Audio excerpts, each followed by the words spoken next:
Djibi Sakho il y a même pas longtemps bi ñu nekkee en grève kii dig jël na ko këram lu ne daj na ko mais ñun ay parti la dañu gëm ni aéroport moom danañu yéex a génn danañu yéex a wax parce que nous sommes très responsables mais am na foo xam ne bu ñu fa àggee dañuy obligé nag def da nga xamante ni moom la ñu xam donc vraiment ngeen dimbali ñu rek su ko risqué ko ba pare rek ñu jox Djibi Sakho du weesu 5 minutes ma ko retiré ñu dem ci kàddu bi yàlla.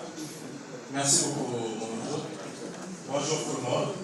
En fait, moi, je voulais parler un peu de l'ISA, l'indemnité de sécurité aérienne, parce que c'est une indemnité qui nous tient beaucoup à cœur. Et le paiement de cette indemnité connaît un retard criant. Cher l'a dit, on en est à 5 mois de retard. 5 mois de retard. Depuis 5 mois, on court derrière cette indemnité. Et ça, ce n'est pas normal. Pour une indemnité qu'on perçoit depuis avril 2003. Ça fait 20 ans aujourd'hui qu'on perçoit cette indemnité. Et cette indemnité est élargie à l'ensemble des travailleurs de la plateforme et aussi aux Sénégalais de la direction générale. Mais, depuis des années, on connaît des retards. Et à chaque fois, les autorités nous demandent de patienter parce qu'ils vont trouver des solutions. Aujourd'hui, on ne peut plus patienter. Trop, c'est trop.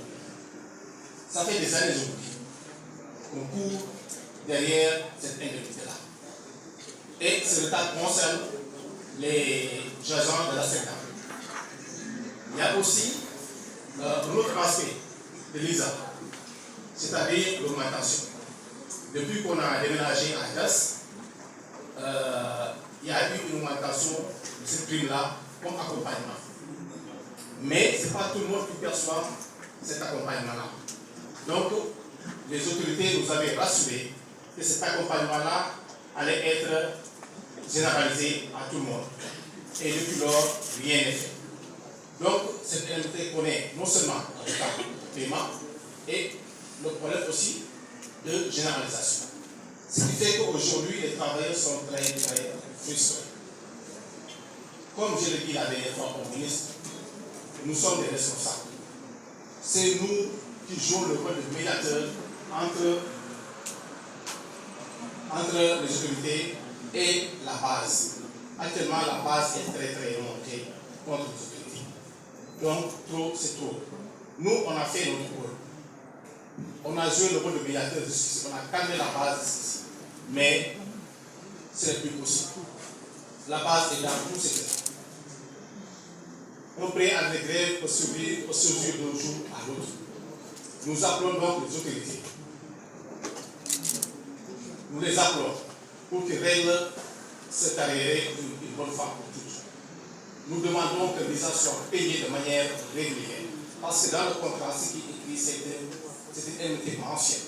Nous ne pouvons plus accepter de rester pendant au moins 5 mois avant d'être payé. Et d'être payé comment? À chaque fois, on le poursuit. Moi, j'appelle tous les jours le ministre, tous les jours, pour le règlement de ces visa. Mais rien. Donc ça ne peut plus continuer. Il ne faut plus continuer à servir des médiateurs entre la base et les autorités.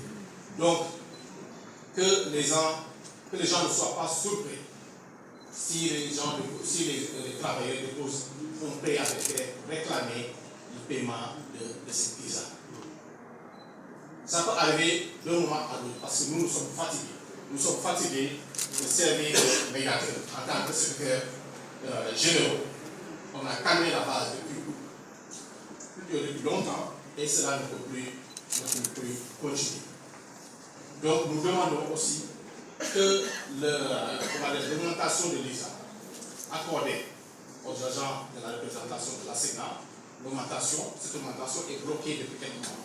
Nous demandons que ça soit aussi débloqué, que l'ISA soit payé régulièrement pour éviter les remous au niveau de la plateforme. C'est ce que nous demandons. Sinon, que les gens ne soient pas surpris si la base dépose un préavis. Je vous remercie. Chers journalistes, vous comprendrez aisément que il y a beaucoup de structures autour de cette table parce que l'intersyndicale regroupe l'ensemble des activités qui se déroulent sur la plateforme aéroportuaire. Que ce soit l'ANACIM, la direction générale, les contrôleurs, les représentants, tout le monde est aujourd'hui réuni ici autour de cette table. Je m'en vais vous parler de la situation de la fusion ADS-AIBD. Chers journalistes, est-ce que vous pouvez quand même... Le décret 2021-746 du 10 juin 2021 consacrait la dissolution de ADS dans AIBD. Il y a de cela 2 ans. Quelle est la situation actuelle au niveau de AIBD et ça, qui est le réceptacle des agents qui étaient à ADS? Il faut comprendre que il y a ce qu'on appelle le comité pour la mise en œuvre des recommandations de la commission ad hoc, laquelle commission ad hoc devrait permettre d'aller vers la fusion, d'aller vers le reversement du personnel de ADS dans AIBD, et aussi d'aller vers l'harmonisation des traitements au niveau de ADS. Jusqu'à présent, les travailleurs souffrent de ce manque de réalisation de cette harmonisation des traitements. Les travailleurs n'ont pas connu ceux qui étaient de ADS. Ils n'ont pas connu d'avancement à ce jour.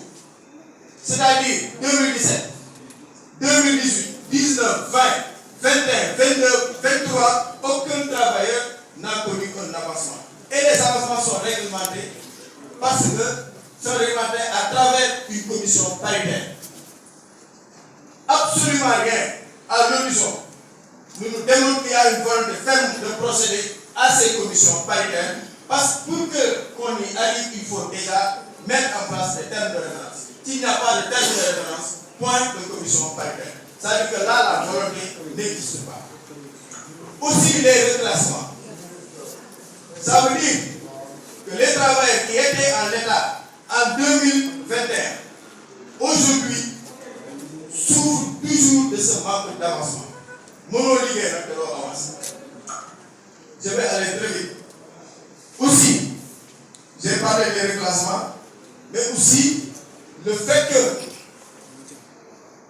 des promesses avaient été données aux travailleurs. Juste après, et même bien avant, mon camarade, il reviendra tout à l'heure.